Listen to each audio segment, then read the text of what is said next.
এইটি হয়েছে আমার প্যারেন্টস, বুঝছেন? এই যে আগে উপরে বাঁচা দিয়ে রাখছিলাম, আপাতত একটু গরম, এই জন্য নিচে নামায় রাখছি।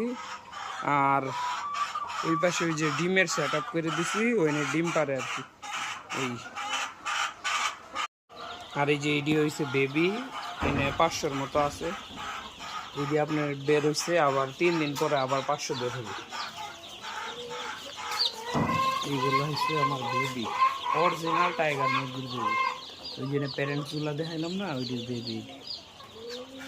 ব্রুডিং এলে ব্রুডারে দিছি আজকে 4 দিন।